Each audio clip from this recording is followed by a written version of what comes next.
Welcome back, my beautiful movie peeps. We have way more than usual movie news to talk about here today, so let's just dive into it. Some of the things we're going to be discussing here today, guys, is we're going to be looking at some of the trailers that have been released the past couple of days, like the Spider-Verse trailer, the Barbie trailer. We got Warner Brothers wanting to work on a Harry Potter reboot. Oh my goodness, already? But it ain't all doom and gloom, because we even got ourselves a nice positive update on Shrek 5. Really, that along with so much more, so be sure you're leaving your opinions down below with the movie news we discuss here today. Timestamps will be in the description if you want a sneak peek of everything we talk about. And just some quick shameless plugs off the top here. I did do a trailer breakdown on the Blue Beetle movie. You guys can check that video out separately. And last night, I finally got to watch the Mario movie. I'm going to be able to post that review for you guys later today. But without further ado, let's dive into things here today. Starting off with some trailer trash, because as you guys know, one man's trash is another man's treasure. One trailer that was released earlier in the week was for Marvel Studios' Secret Invasion. Now, it's actually been a while since we've gotten a Disney Plus series.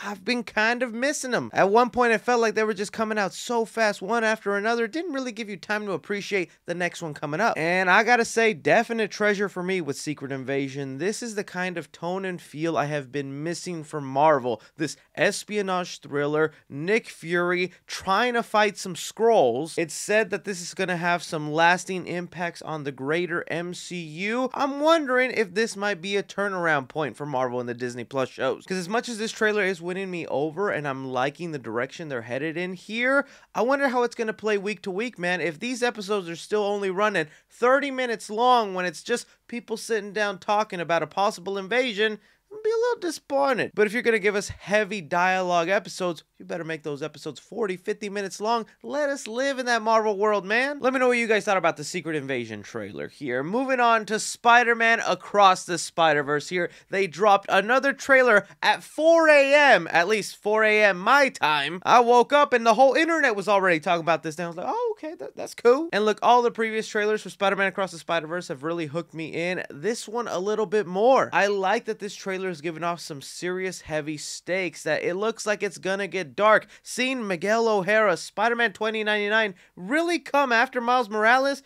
it's making you wonder, what did this boy do? Why can't he join the team? The ongoing fan theory of why they're not accepting Miles and why they kind of want to go after him is because you got to remember, in his first movie, he was bitten by a spider that wasn't from his universe. That's why it was kind of glitchy and whatnot. So technically, Miles Morales is a Spider-Man that wasn't supposed to happen. But again, that's just a theory for now. I also like the inclusion of the Spot in here, getting to see him do some mischievous stuff. But we've heard from the creative team that Miles Morales and the Spot in here have some sort of connection to one another. Wonder what that's gonna be. They even mentioned the events of Spider-Man No Way Home with Doctor Strange and that nerd from Earth 19999, and the internet's losing their minds on that labeling of Earth, but it doesn't really matter. Honestly, this trailer was just fantastic. Seeing little Mayday in there, the crew returning, I feel like this is gonna hit me hard in the feels. I can't wait for this story. Huge treasure for me. Let me know what you guys thought about the Across the Spider-Verse trailer and if you caught anything that I might have missed. But moving over here, talking about now the Barbie trailer. Again, I continue to just be so bewildered with how excited I am for this film, and this trailer only heightened my excitement.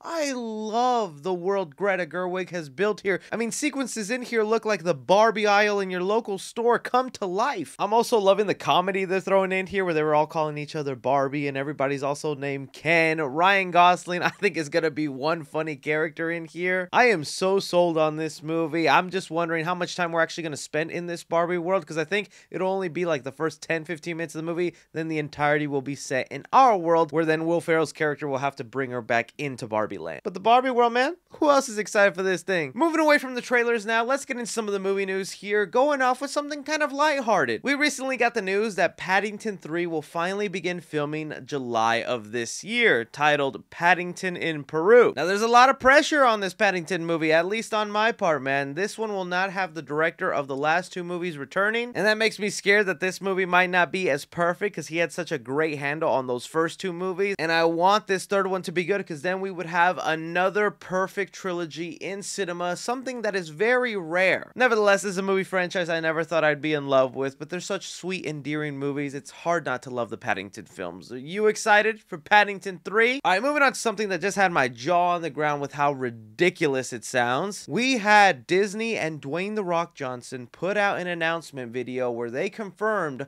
a live-action Moana is in the works, starring Dwayne Johnson and the voice actress who did Moana also returning. And look, we've known Disney is live action remake crazy. They're gonna do it with all their back catalog eventually. But I always thought if there was a movie maybe less than 10 years old, it's definitely safe from getting remade. And Moana is only 6 years old. That movie came out 6 years ago, and they're already gonna tell that exact same story in live action form.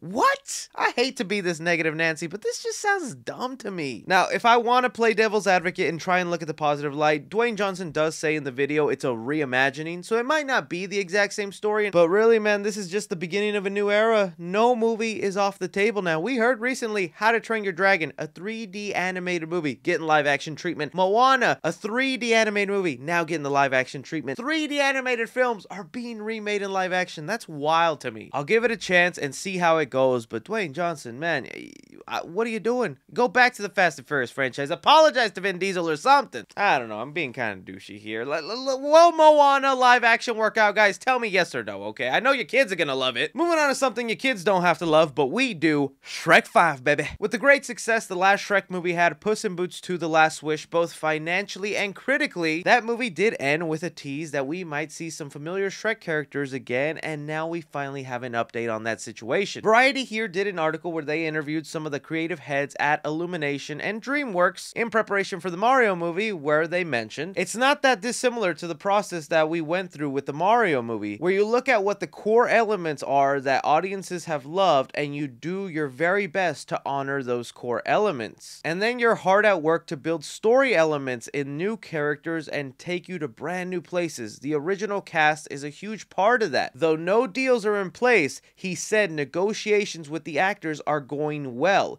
We anticipate the cast coming back. Talks are starting now, and every indication that we've gotten is there is tremendous enthusiasm on behalf of the actors to return, he said. Basically letting it know Shrek 5 is going to be happening. The original voice cast will be coming back. I am excited, man. DreamWorks and Illumination right now are doing some really wonderful things. I can't wait to talk about the Mario movie in my spoiler-free review later today, but just seeing what they did with Puss in Boots and the Mario movie, man, Shrek 5, baby. Please knock it out of the park. There's a heightened expectation now for these animated movies, especially long-awaited sequels. And they even mentioned here they looked at the core elements of what audiences liked, and they're like, we're going to take that, and we're going to put it into Shrek 5. It's going to be a lot of pressure on this movie, and I can't wait to see what animation style they choose to go with, whether it'll be something like the Puss in Boots look, which, yeah, wouldn't be bad, but I just think that fits Puss in Boots better, and Shrek and Donkey don't necessarily move in that high pace into the Spider-Verse style. We'll see also how much they switch up the designs a little bit. Just a little tweaking can make fans go crazy. It's also worth mentioning in this same article, they do mention that they have an idea for a third Secret Life of Pets movie, and they are working on a third Sing movie, if that's something that excites you. But this is where I throw it off to you guys. What do you think about Shrek 5 pushing forward, getting that original voice cast back, and do you think they could pull off as great of a story as Puss in Boots 2? Something else I want to discuss here today is we have some interesting updates concerning the Fantastic Four and the Thunderbolts movie. Starting off with the Thunderbolts film, we recently had a report where they have gotten themselves a new writer to rewrite the movie. Lee Sung-jin has written a brand new script for the upcoming Thunderbolts film, and the reason they needed a new writer is because it's being reported that the previous writer who worked on the Black Widow movie ended up making the Thunderbolts feel more like a Black Widow sequel than its own team-up movie. This really made a lot of fans jump up and down, because there's not a lot of fans out there for Black Widow. I thought it was fine, but admittedly, I'm tired of saying a Marvel movie is fine. I want these Marvel films to make me go, that was amazing, it was different, it was cool. And that's not the only movie getting that kind of change. Taking us now to the Fantastic Four, a film that's gone through a lot of background weird development. You still gotta remember the times when it was announced that John Watts, the director of the last 3 Spider-Man movies, was gonna direct this movie. Then they switched that and brought us Matt Shakman, who directed WandaVision. Same sort of situation is now happening with the Fantastic Four movie, because they have also hired a new writer to change up the Fantastic Four script. Here in the Hollywood Reporter article, they mentioned Jeff Kaplan and Ian Springer were the previous writers on the project, and Friedman's hire signals a potential change in tone. And looking at like the IMDb page of the previous writers to the new writer, you can see some big change. The previous writers were comedy writers. They were going to make a Rebel Wilson movie called K-Pop South, Lost in America, another one called Disaster Wedding, which there's nothing wrong with comedies. I love me comedies, but it feels like comedy sometimes is the thing that is just hurting these Marvel films. They're not as funny or as clever as they used to be. And now with this new writer, Josh Friedman, he's kind of a veteran that has a lot of experience under his belt. He's someone who co-wrote War of the Worlds for Steven Spielberg and Tom Cruise. He was also a writer on Terminator, the Sarah Connor Chronicles, and even most recently also has writing credit for Avatar 2: The Way of Water. The big distinction we're seeing here is Marvel went from getting a couple of comedy writers to getting a person experienced in sci-fi writing.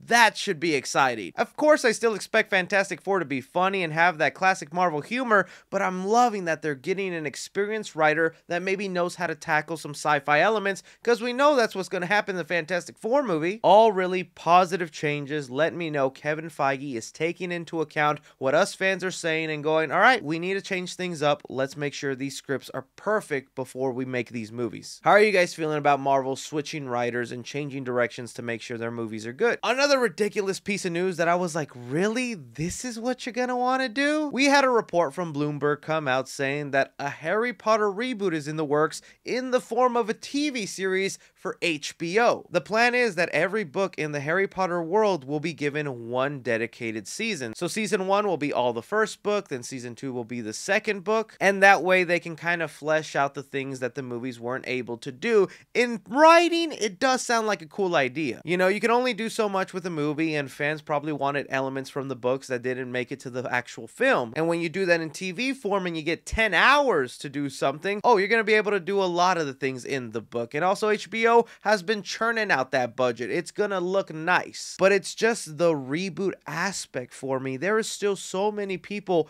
in love with the current version of Harry Potter. It feels weird to reboot it and also it just be a TV show. It also makes you ponder the logistical side of things, because if this is a reboot, then you need a new Harry, Ron, and Hermione. But it's not just getting 3 new lovable kids that have good chemistry that we'll grow up with for several seasons. You also got to change everything the movies did in terms of visuals. Because when it comes to a reboot, you don't just copy and paste what you already did. Hogwarts is going to look different. The music is going to look different. Think of how iconic the Harry Potter music is. They're going to have to create a new theme now. I feel like this isn't the right way to go with the Harry Potter world. I am not even that big of a fan of Harry Potter. I like the movies and I enjoy them, but I've never read the books, and there's been once or twice I watch a movie and I'm not understanding what the heck's happening here with some Horcruxes. But even I know there is a vast world to explore. The Fantastic Beasts angle you took, I don't think was the best way to explore the Harry Potter world. How about you give us a Hogwarts that's set in the US? You telling me there's only one school for wizards out there? Or heck, shake the shackles of being attached to a book and just give us 3 brand new kids solely created for movie purposes and have the freedom to just tell your own story within the rules already set in the Harry Potter universe. I'll definitely give it a shot if it comes out, and it actually has the potential to be really great. It's just kind of weird to me to already think about a Harry Potter reboot. Still, I throw it off to you guys. If they end up making an HBO Harry Potter show, do you think it would be as successful as the movies? Or do you think this is a bad idea and they need to do something else in the Harry Potter world? But that's all the movie news we currently have going on right now, guys. I want to thank you so much for taking time out of your day to watch me talk some movie news. Don't be forgetting to hit that like button, subscribe if you haven't already. Follow me on Twitter at 3C Films or on TikTok at 3C Films. But as always, I'm Chris. Take care.